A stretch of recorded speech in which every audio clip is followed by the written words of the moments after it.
네, 오늘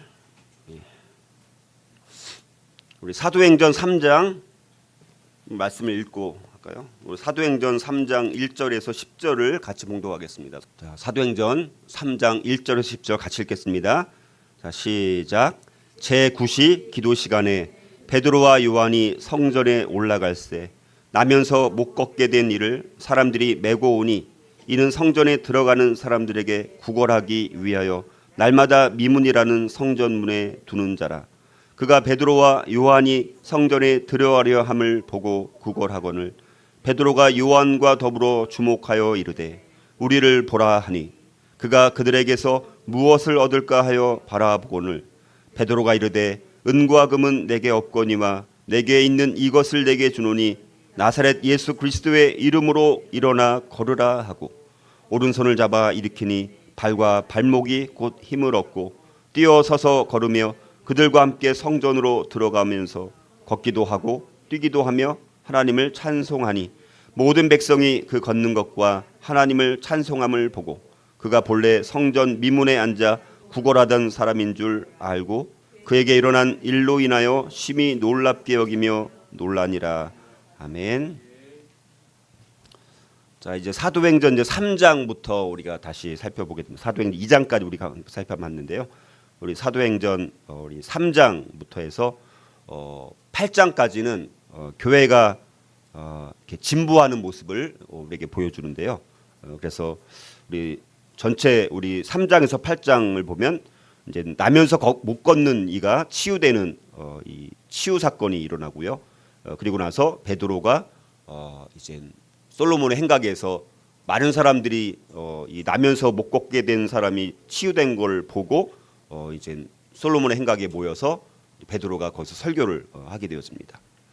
자, 그리고 이제 4장에 가서는 자, 이렇게 하나님의 엄청난 또 기적이 임하고 나서 이제 베드로와 요한이 이 공회 앞에 이제 옥에 갇히기도 하고 거기서 이제 신문을 받기도 하고 거기서 또 변론을 하기도 합니다.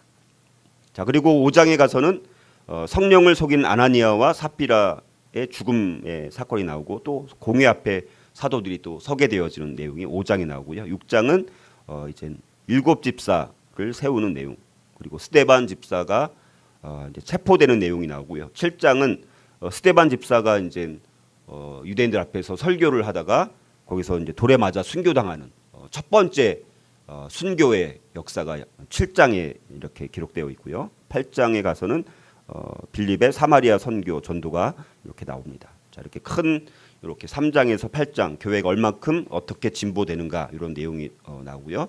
그리고 초대교회가 이제 어떻게 성장했는가 사도행전 3장부터 6장 7절까지 해서 초대교회가 어떻게 이렇게 급성장하게 되어졌는지 이런 부분이 이어서 나오고요. 자, 그리고 이제 더 점점 좁혀져서 이제 사도행전 3장과 4장에는 베드로와 요한을 중심으로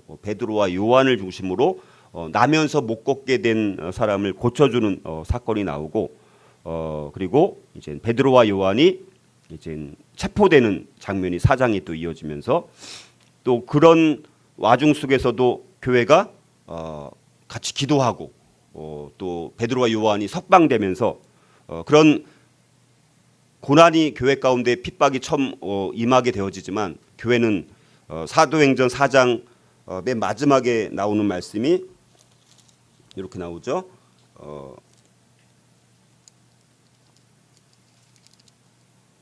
네, 잠시만 거기가 아닌데요.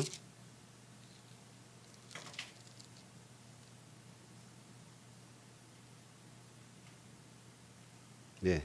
그래서 제가 이걸 못 찾겠는데요. 어찌됐든 3장과 4장은 어찌됐든 교회가 이렇게 기적을 행하고 치유 사건이 일어나고 또 이렇게 베드로와 요한이 갇히기도 하지만 교회가 다시 부흥하고 성장하는 그런 역사가 나오게 되는 걸로 이렇게 기록이 되어 있습니다. 자, 그래서 또 초대교회 이야기 이제 9번과 10번 이제 사도행전 3장을 중심으로 우리가 두 개 이야기로 나눠서 살펴볼 수가 있는데요. 나면서 못 걷게 된 사람을 이제 고치는 사건이 이제 초대교회 이야기 9번째고 10번째가 베드로가 이제 솔로몬 행각에서 설교하는 내용 이렇게 두 가지로 우리가 나눠서 살펴볼 수가 있습니다. 자, 그래서 초대교회 이야기 9번에서 10번은 나면서 못 걷게 된 사람을 고치는 사건과 이어서 진행되는 베드로의 솔로몬 행각이 나오게 되었습니다. 자, 그래서 이제 사도행전 3장 1절에서 16절까지를 우리가 살펴보게 되면 이제 베드로와 요한이 이제 기도하러 성전에 들어가다가 거기 미문에 앉아 있는 성전에 앉아 있는 나면서 못 걷게 된 사람, 구걸하는 이 거린 같은 사람을 주목해서 이제 이 사람을 이제 일으켜서 걷게 만듭니다. 그러면서 이 나면서부터 아예 걷지도 못했던 사람이 이제는 걷고 뛰면서 찬양을 하면서 이제 베드로와 요한이 성전에 들어가는 그 성전에 이제 들어가게 됩니다. 그러니까 사실은 이 나면서 못 걷게 된 이는 요즘 말하는 장애우 같은 사람인 것이죠. 그렇죠? 장애우 같은 사람. 이 사람은 지금 이 성전 안에 지금 못 들어가는 상황입니다. 못 들어가는 상황. 이렇게 정말 차별받고 굉장히 소외받고 어려움 가운데 고통 가운데 살고 있었던 사람을 베드로와 요한이 예수 그리스도의 이름으로 이제 걷게 하면서 이 사람이 그리고 자기가 또 막 원했던 것은 사실은 구걸했으니까 조금 돈을 좀 원했던 것입니다. 사실은 돈을 원했는데 돈을 주지는 못할지언정 이제 나사렛 예수 그리스도의 이름으로 이 사람을 걷게 만들고 뛰게 만들고 하나님을 찬양하는 사람으로 만들게 됩니다. 그러니까 이 사람 입장에서는 굉장히 장애우고 뭐 하나님에 대해서 뭐 예수님에 대해서 알지도 못했고 또 그거를 바라지도 않았던 사람인데도 불구하고 베드로와 요한을 통해서 예수님의 이름을 통해서 이가 육신적인 질병의 치유를 받을 뿐만 아니라 영적으로도 구원을 받고 하나님을 찬양하게 하고 이 사건을 계기로 많은 사람들이 솔로몬 행각에 모여서 베드로의 설교를 듣게 됩니다. 그래서 그 설교를 듣고 또 5천 명이 또 이제 하나님의 백성이 되는 놀라운 일들이 일어나요. 참 하나님은 이렇게 장애우 같은 불우한 한 사람을 통해서 역사하셔서 베드로로 하여금 설교를 하게 만들고 많은 사람들이 베드로의 설교를 듣고 주님을 믿는 놀라운 역사가 일어나게 됩니다. 자, 그래서 우리가 이것을 통해서 그러면 어떻게 베드로와 요한이 이 두 사도가 그 두 사도에게 뭐가 있었길래 나면서 못 걷게 된 이 사람을 일으켜 세우고 그 한 사람의 운명을 전 인격적으로 바꾸어 놓을 수 있었을까라는 것입니다. 저와 여러분들도 마찬가지로 우리 안에 내가 은과 금은 없을지라도 우리가 어마어마한 부자는 아닐지라도 우리 안에 예수 그리스도가 있고 나사렛 예수 그리스도의 이름을 가지고 우리가 사역을 할 수만 있다면 우리가 한 사람의 운명을 전 인격적으로 바꿔놓을 수 있는 이 복음의 통로, 하나님의 축복의 통로로 쓰임받을 수 있다라는 그 원리들을 함께 살펴보고자 합니다. 오늘 4가지를 살펴보고요. 다음 주에 2가지와 더불어서 사도행전 3장 나머지 부분들을 함께 살펴보도록 하겠습니다. 자, 그래서 먼저 오늘은 사도행전 3장 1절에서 10절에 있는 내용을 중심으로 4가지를 살펴보고요. 그 다음에 11절에서 16절까지는 2가지가 거기 좀 더 나와 있는데 그 다음 주에 우리가 살펴보겠습니다. 자, 이제는 엄청난 사도행전 2장까지 해서 초대교회가 형성이 돼서 엄청난 공동체가 형성된 부분들까지 우리가 이제 살펴봤었는데요. 자, 이제 3장에 와서는 이제는 사도들이 본격적으로 이제 사역을 하게 되었습니다. 그래서 이 사역의 기본 요소, 그래서 베드로와 요한을 통해서 우리가 봤을 때 사역의 기본 요소는 일단 4가지를 한번 먼저 소개를 해드리겠습니다. 첫 번째는 우리가 사역을 할 때 우리가 뭐 목자로 쓰임 받든 내가 어떤 뭐 팀장으로 쓰임 받든 내가 목회자로서 교육자로서 아니면 평신도 지도자로서 우리가 사역을 할 때 기본 요소 4가지가 있는데 첫 번째는 하나님이 어떤 분인지를 알아야 됩니다. 하나님이 어떤 분인지를. 그래서 하나님이 어떤 분인지를 우리가 알아야 됩니다. 그러니까 지금 베드로와 사도는 어쨌든 예수님이 어떤 분인지를 분명히 알고 예수님이 했던 그 사역을 이어서 한 거예요, 사실. 제자들은, 사도들은. 그래서 하나님이 어떤 분인지를 알아야 됩니다. 첫 번째는. 그래서 우리가 하나님을 알아가는 지식이 날마다 더 자라가야 됩니다. 두 번째는 사람을 알아야 돼요. 사람. 그러니까 지금 나면서 못 걷게 된 이 사람에 대한 이 주목하면서 긍휼히 여기고 불쌍히 여긴 이 베드로와 사도 요한. 그래서 사람을 위해서 우리는 하나님을 알고 우리가 부름받은 이유는 뭐냐? 사람을 위해서 일하는 사람들입니다. 그러니까 우리는 사람을 위해서 일하는 사람들이에요. 그리스도인. 그래서 사람을 알아야 된다는 것입니다. 세 번째는 우리가 하나님의 풍성함의 통로가 되어서 그 영혼들에게 전달하고 채워주는 역할을 해야 된다는 것입니다. 우리 사역의 항상 기본 입장은 뭐냐면 하나님의 풍성함의 통로가 되는 것입니다. 나만 내가 풍성하게 누리는 것이 아니라 하나님의 풍성함이 통로가 되어서 다른 영혼들한테 전달하고 채워주는 역할, 사랑의 통로가 되어야 된다는 것입니다. 우리가 그런 기본 전제를 갖고 있어야 돼요. 네 번째는 영광을 내가 받는 것이 아니라 영광을 오직 주님께로 돌려야 된다는 것이죠. 우리는 심부름의 역할이라는 것입니다. 통로 역할이에요. 우리 통로. 우리가 주인공이 아닙니다. 우리는 항상 통로가 되는 것입니다. 심부름꾼이라는 생각. 통로가 되어야 된다는 관점. 그래서 영광이 오로지 주님께만 돌려지는, 자, 요 네 가지가 우리 사역의 가장 기본적인 네 가지 요소라고 할 수가 있습니다. 첫 번째 뭐라고 했습니까? 하나님이 어떤 분인지 알아야 돼요. 두 번째는 사람을 위해서 일하는 사람들이니까 사람에 대해서 알아야 되는 거예요. 그러니까 사람을 우리가 이제 목회를 하든지 아니면 우리가 이제 목자로서 뭐 하다 보면 사람을 이해하는 게 어렵잖아요. 그렇죠? 그러니까 사람을 잘 이해해야 됩니다. 그리고 세 번째는 하나님의 풍성함의 통로자, 전달자, 채워주는 사람, 사랑의 통로가 돼야 된다. 네 번째는 영광을 오직 주님께로 돌려야 된다. 심부름꾼의 역할이다. 이 네 가지 요소를 꼭 기억을 해주시고 지금 그러나 그러니까 이 제자들이 그랬다라는 것입니다. 그래서 그러면 우리가 다른 사람을 전 인격적으로 바꿔 놓을 수 있는 놀라운 기적을 경험하는 삶을 어떻게 살 수 있을까? 첫 번째는요, 오로지 기도에 힘쓰는 삶이 있어야 합니다. 쉼 없는 기도의 삶이 있어야 됩니다. 우리가 먼저 다른 사람을 전 인격적으로 바꿔 놓을 수 있으려면 놀라운 기적을 경험하기 위해서는 첫 번째로 필요한 것이 뭡니까? 오로지 기도에 힘쓰는 삶이 되어야 됩니다. 자, 여러분 1절 말씀을 보니까 뭐라고 되어 있습니까? 제9시 기도 시간에 베드로와 요한이 성전에 올라갈세, 이렇게 말씀합니다. 자, 몇 시에? 9시에. 이 9시는 그러면 지금 우리나라 시간으로 환산하면 몇 시가 될까요? 항상 유대 시각에서 플러스 몇을 하라고 그랬죠? 6을 하면 돼. 6. 플러스 6. 그러니까 유대인의 시간이 나오는 그 시간에다가 6을 더하면 우리 시간이 되는 거예요. 그러니까 몇 시입니까? 오후 3시가 되는 거예요. 근데 이 3시는 무슨 시간이냐? 기도 시간이에요. 기도 시간. 그러니까 지금 베드로와 요한이 성전에 올라간다라는 것은 성전에 왜 올라갔느냐라는 거예요. 왜 올라가? 기도하러. 기도 시간을 준수하기 위해서 두 사도가 성전에 올라갔다라는 것입니다. 그러니까 이 두 사도는 그 시간대가 되면 유대인들은 보통 3번 기도를 하는데 그 시간대가 되면 기도하러 열심히 기도했다는 것입니다. 자, 예수님께서 제자들이 귀신을 쫓아내지 못했을 때 예수님께서 마가복음 9장 29절에 보면 기도 외에 다른 것으로는 이런 종류가 나갈 수 없느니라, 이렇게 말씀하셨습니다. 그러니까 기도 외에는 어떤 기적도 어떤 놀라운 체험도 할 수 없다라고 말씀을 하는 거예요.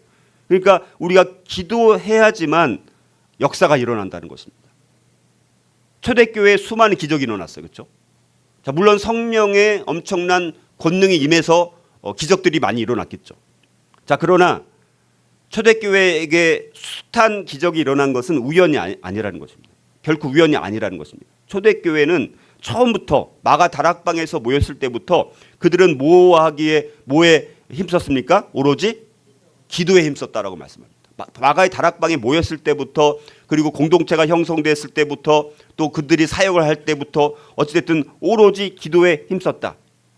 그러니까 기도라는 것은, 힘썼다라는 것은 기도에 헌신하는 거예요. 기도는 노동입니다. 기도는 수고입니다. 어려워요. 힘들어요. 그러니까 자꾸 안 하려고 합니다. 자꾸 피하려고 해요. 그냥 넘어가려고 합니다. 그러나 기도에 힘쓴다라는 것은, 기도라는 것은 헌신을 해야 됩니다. 그리고 지속성이 있어야 됩니다. 기도에 힘쓴다는 것은 오로지 기도에 헌신하고 이제 지속적으로 기도한다라는 그런 의미를 갖고 있다라는 것입니다. 자, 그래서 이 사도들은 베드로와 요한은 그 기도 시간을 준수하기 위해서 성전에 갔다라는 것입니다.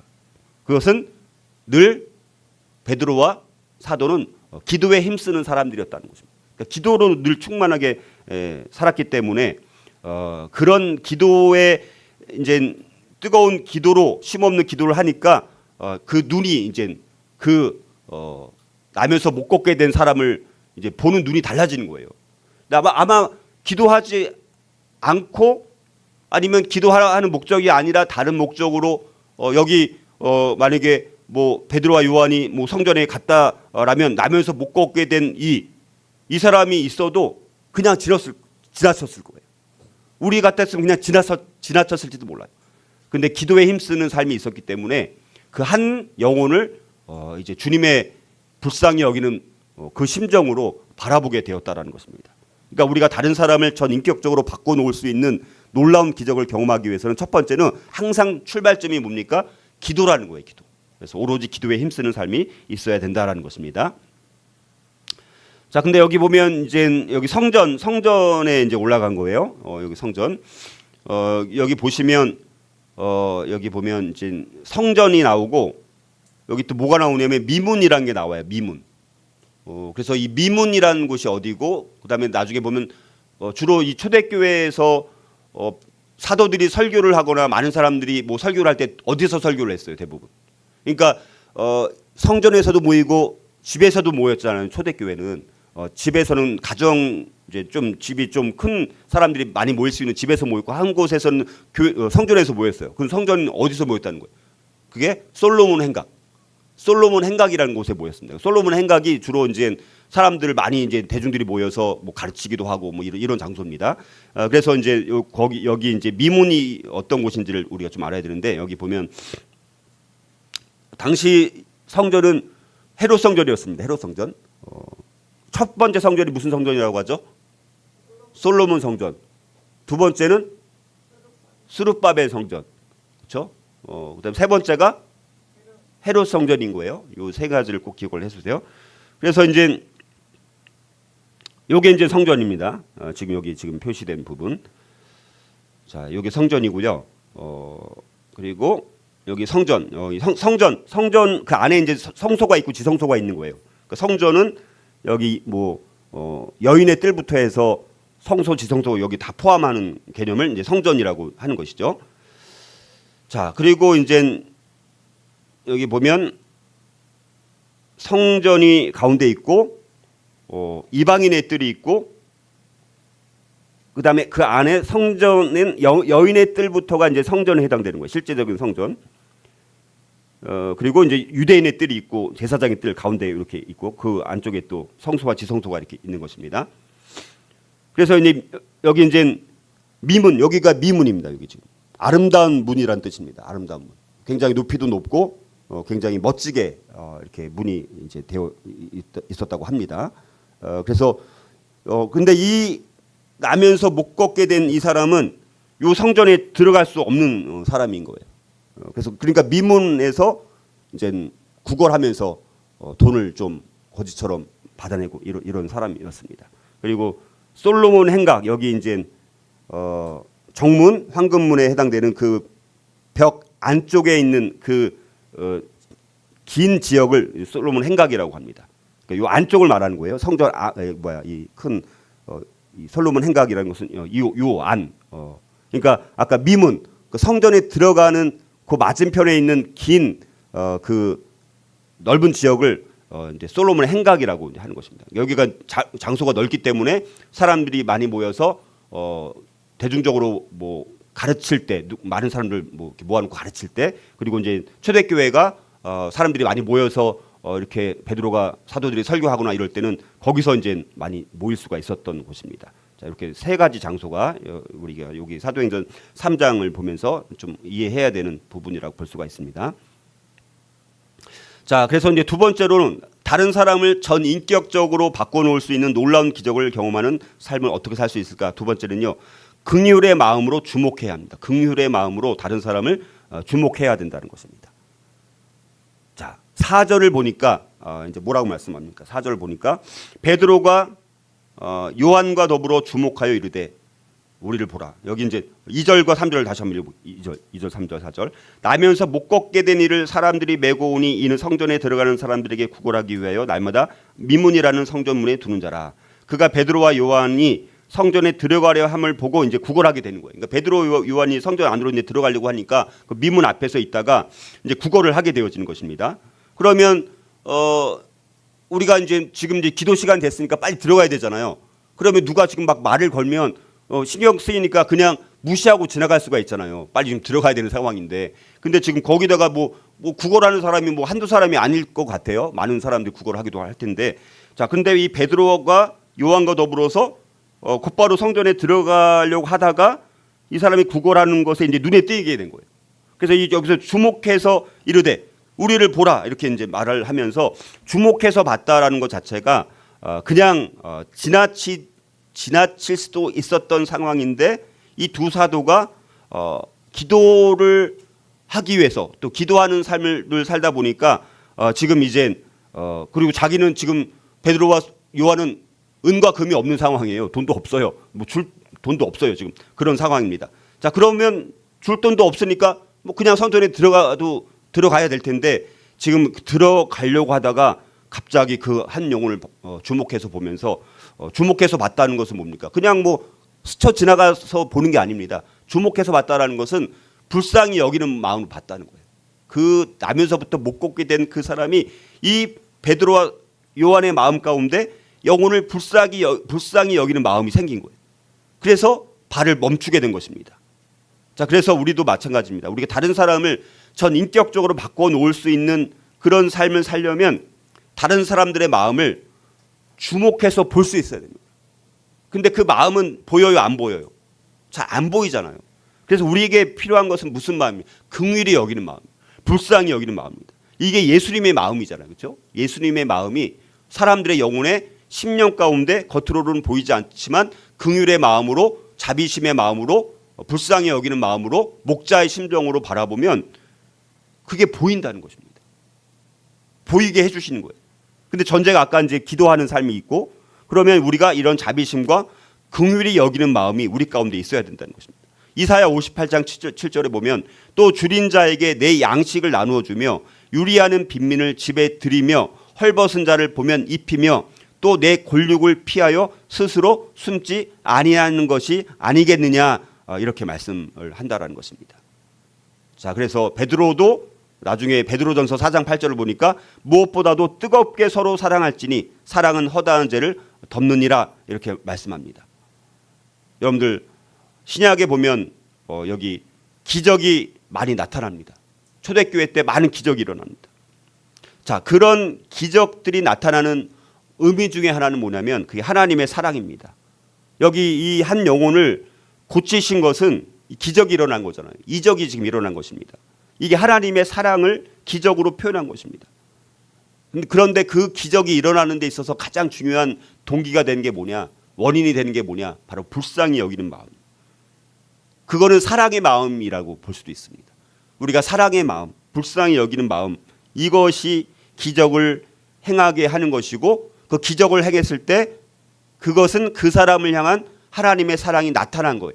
그래서 하나님의 사랑이 나타났으니까 그 하나님의 사랑을 경험한 그 사람 입장에서는 기적이 자기가 고쳐짐 받은 것이 하나님의 사랑을 알게 되니까 하나님을 믿게 되고 예수님을 믿게 되는 걸로 연결이 된다는 것입니다. 그래서 우리가 항상 기적을 경험하기 위해서는 먼저 우리가 하나님의 사랑의 마음을 품고 긍휼히 여기고 불쌍히 여기는 마음. 근데 그 불쌍히 여긴다라는 그 마음이 예수님께서 사람들이 유리 방황하는 것을 보고 그 무리들을 봤을 때 뭐라고 말씀하십니까? 불쌍히 여겼다라고 하잖아요. 불쌍히 여긴 게 뭡니까? 불쌍히 여겼다는 것은 내 내장이 찢겨지는 것 같은 마음으로 사람들을 바라보는 것입니다. 그러니까 다른 사람들이 고통을 보면서 이 내장이 막 찢겨지는 것 같은 그런 아픔을 느끼면서 다른 사람들을 보는 눈이 우리가 불쌍히 여기는 마음이라고 할 수가 있습니다. 그래서 우리가 다른 사람을 전 인격적으로 바꿔놓을 수 있는 이 놀라운 기적을 경험하기 위해서는 긍휼의 마음으로 다른 사람들을 볼 수 있는 그 사랑의 그 눈, 사랑의 마음, 그것이 우리에게 절대적으로 필요하다라는 것입니다. 세 번째로 우리가 다른 사람을 전인격적으로 바꾸어 놓을 수 있는 놀라운 기적을 경험하는 삶 어떻게 살 수 있을까요? 세 번째는요. 세상적인 기대와 방법을 우선시하지 말아야 합니다. 세상적인 기대와 방법을 우선시하지 말아야 됩니다. 자, 이게 무슨 말이냐면, 자, 여러분들 여기 이 나면서 못 걷게 된 사람, 그리고 베드로와 요한, 이 이 사도들과 나면서 못 걷게 된 사람의 관점이 굉장히 다릅니다. 자, 5절에 보면 뭐라고 말씀합니까? 5절에 이렇게 말씀하죠. 그가 그들에게서 무엇을 얻을까 하여 바라보거늘.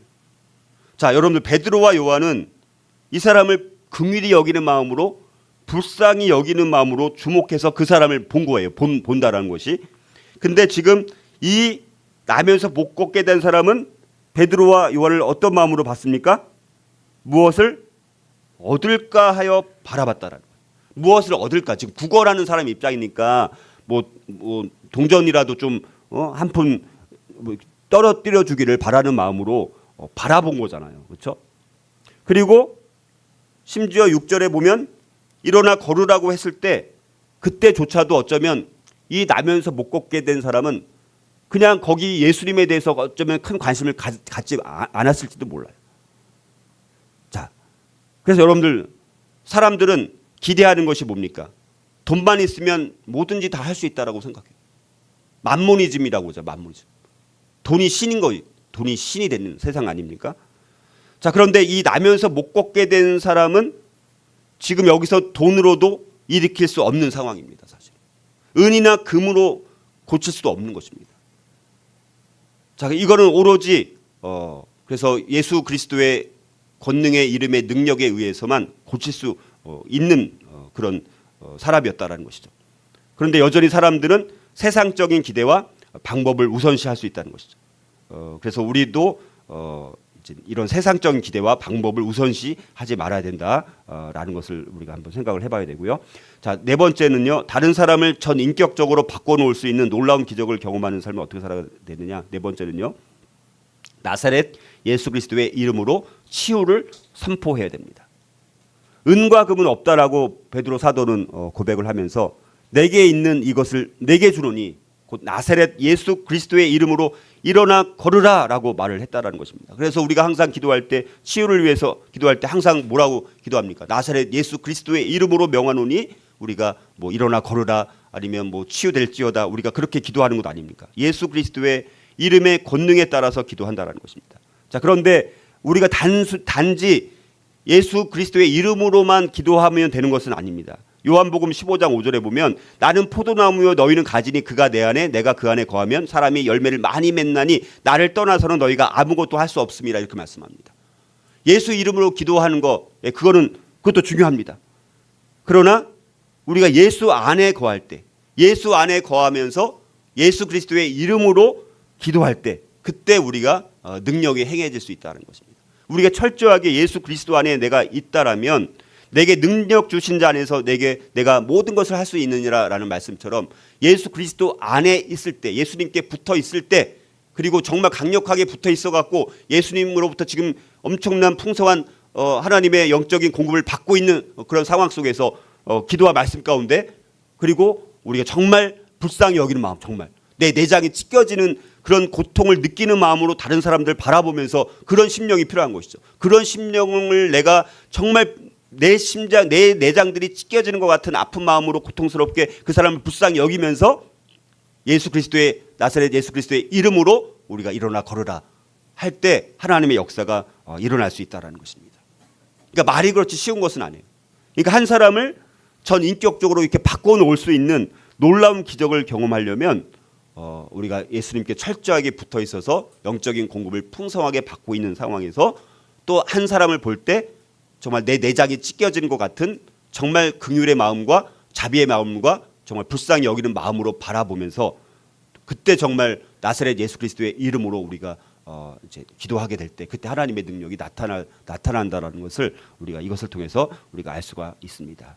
자, 그래서 저와 여러분들 우리 교회 공동체가 이제 더 다른 사람들을 한 영혼을 전 인격적으로 바꾸어 놔서 정말 예수님을 알지도 못하고 관심조차 없는 한 사람이 거기다가 장애우였던 불쌍한 한 영혼이 이제 이 두 베드로와 사도의 이 엄청난 긍휼히 여기는 마음과 기도를 통해서 일어나 걷고 뛰면서 하나님을 찬송하는 삶을 통해서 그 한 사람을 통해서 사람들이 맨날 그 미문에 앉아서 구걸하던 한 사람이 갑자기 일어나 걷고 뛰면서 성전 안에도 못 들어오던 사람이 이제는 그런 모든 장벽과 모든 이런 걸림돌 이걸 다 이제는 장벽을 다 무너뜨리고 성전에 베드로와 요한이 성전에 들어갈 때 이 구걸하던 사람도 같이 들어갔다라고 말씀합니다.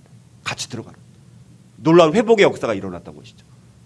그래서 우리가 해야 되는 사역은 정말 이렇게 하나님과 장벽이 있어서 정말 성전 안에도 들어오지 못하는 이런 불쌍한 한 사람을 향해서 우리가 이렇게 긍휼히 여기는 마음과 정말 나사렛 예수 그리스도의 이름으로 그 사람이 전인격적으로 정말 치유되어서 그 한 사람 때문에 베드로가 설교를 하게 되어지고 5천 명이 구원받은 놀라운 역사가 일어났다는 것입니다. 이 사람이 자기는 뭐 그렇게 쓰임 받을 줄 몰라요. 그냥 그걸 받아들였을 뿐입니다. 그리고 정말 베드로와 사도가 요한이 엄청난 역사를 행한 것이죠. 근데 그렇게 놀라운 역사를 행하고 사람들이 베드로와 사도를 요한을 주목해서 보니까 왜 너희들이 나를 주목하느냐? 나를 주목하지 말고 이 모든 것을 행하게 하신 나사렛 예수 그리스도를 이제 소개를 하게 되는 것입니다. 이게 정말 복음의 엄청난 진리가 요 스토리 안에 잘 담겨져 있는 것을 우리 통해서 볼 수가 있고요. 그래서 두 가지를 우리가 다음 주에 한번 살펴보고 오늘 우리가 네 가지를 살펴봤는데요. 그래서 나사렛 예수 그리스도의 이름으로 일어나 걸으라 했을 때 나면서 못 걷게 된 사람이 걷기도 하고 뛰기도 하면서 하나님을 찬송하는 놀라운 역사가 일어나게 됐다라는 것입니다. 그래서 예수님의 이름, 나사렛 예수 그리스도의 이름, 그 이름은 그분의 존재 자체고 그분의 존재 전체를 나타내는 말씀입니다. 그래서 예수 그리스도는 정말 십자가에서 죽으셨지만 부활하셔가지고 하나님의 역사로 부활해서 하늘과 땅의 모든 권세를 가지신 분이 되어서 지금도 하늘에서 우리를 위해서 중보하고 계신 분으로 역사를 하고 계십니다. 그러니까 우리가 나사렛 예수 그리스도의 이름으로 기도할 때 하늘에서 우리를 위해서 중보하시는 그분의 중보를 통해서 기도의 응답을 우리가 받게 되는 것을 통해서 오늘 다른 때보다 더 예수 그리스도의 그분의 존재 그 의미를 우리가 묵상하면서 우리가 또 불쌍히 여기는 마음을 가지고 오늘도 우리가 중보 기도하고 나라와 민족을 위해서 기도하고 또 여러분들 교회 공동체를 위해서 기도하고 또 다른 지체들을 위해서 오늘 기도할 때 놀라운 하나님의 기적이 우리의 기도를 통해서 우리 나라와 민족 가운데 또 여러분들 우리 교회 공동체 가운데 여러분들 또 가족들 가운데 우리 또 일터 가운데 우리 임할 수 있는 시간이 될 수 있도록 우리 간절히 기도했으면 좋겠습니다.